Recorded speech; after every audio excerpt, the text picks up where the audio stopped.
Western Conference semifinals. Chris Paul needs 22 points to become the first player in NBA history with 20,000 career points and 10,000 career assists. Paul back with an extension, trying to run it back with the Suns, get him back to the NBA Finals. Second quarter, Paul knocking down the three. Suns up 2.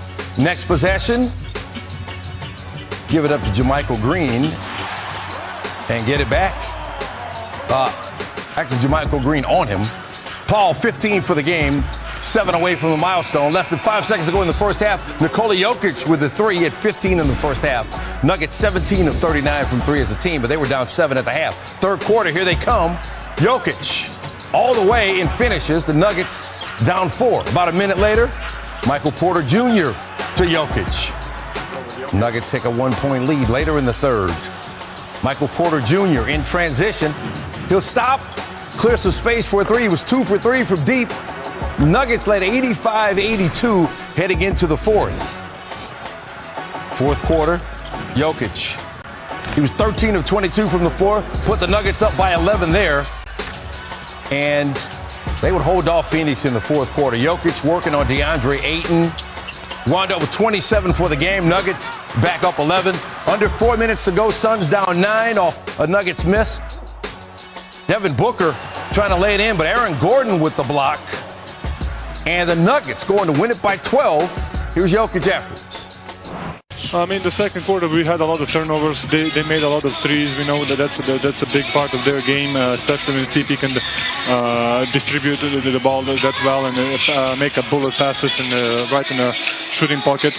The second half, we had a really good energy. Second unit was really good.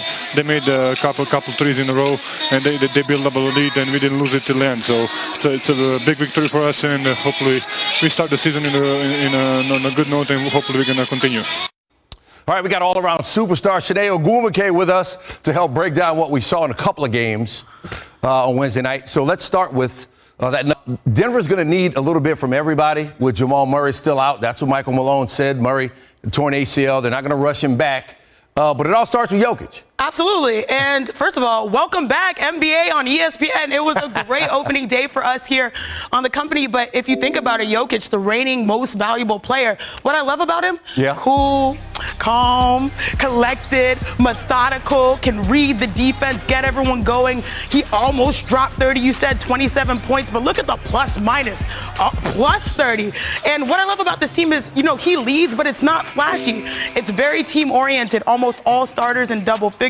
Great night for Michael Porter Jr., great night for Will Barton. They got to be feeling pretty good. Yeah, Michael Malone said they're going to need Porter and Gordon especially to help out. Gordon with 12, Porter with 15, Will Barton with 20, and he's sort of like an X factor for them. I heard them talking about his irrational confidence. That's the key for hoopers. You got to have that. All right, that Knicks-Celtics game was pretty good. You know what, Tom Thibodeau team, if they don't go to double overtime, they're going to keep the scoring down.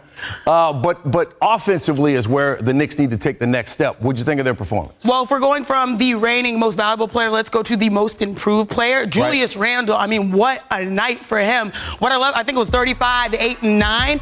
And what I love, y'all, these guys were tired.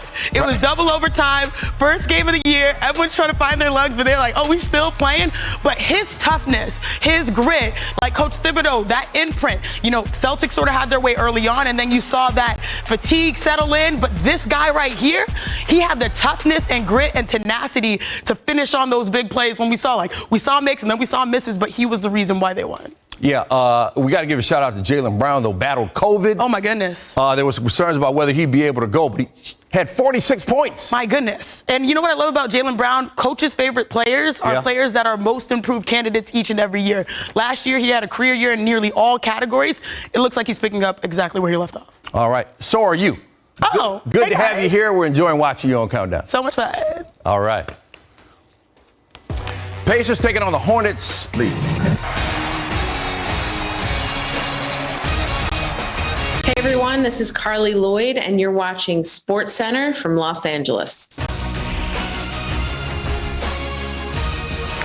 Carly's going to join us a little bit later. We're glad you did too. Welcome to the show, along with my man, Neil Everett. I'm Stan Barrett. We got playoff baseball coming up as the Astros, Red Sox, and Braves all try to move to within one game of the World Series. We'll get to them shortly. But first, Second night of NBA action, so a lot more teams hit the floor, Neil, and some of them past regulation. Yeah, there's so much happening. I mean, we need more televisions, we need more apps, we need more eyeballs. Where to start? All right, well, it's billed as the world's most famous arena, Celtics-Knicks Garden. That gets top billing. And if you don't know why, oh, you're about to find out. What a game. And listen, it was like Friends, not with Chandler and Phoebe, but with Kemba and Jalen.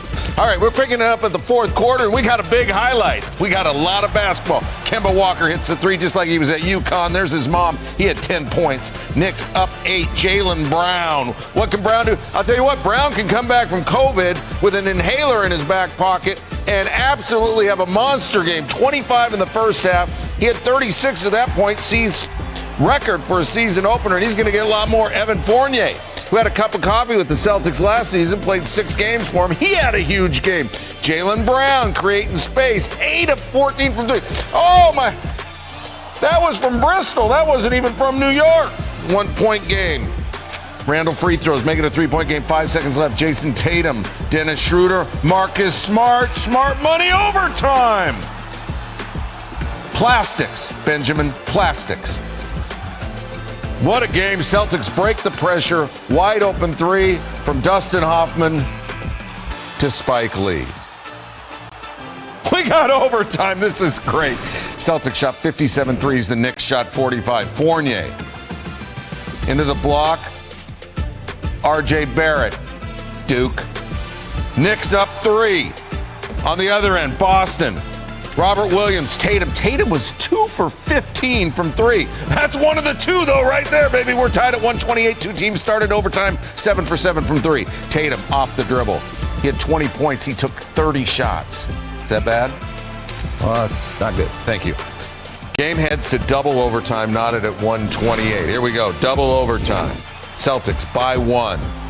3 minutes to go. Brown steals it from Julius Randle, and he missed the wide open. I mean, the game went 16 for 30, and he missed that. Oh, he's going to want that back. Celtic fans, can't believe it. As for Randle, Orange Julius, 12 for 27, 35 points, 8 rebounds, 9 assists, and 1 right there. He hit the free throw, the old-fashioned 3. Knicks by 2. Tatum spinning, but would the Celtics be winning? Oh, he rolls it in right there. Celtics take a 1-point lead, and then the Knicks possession, Fournier.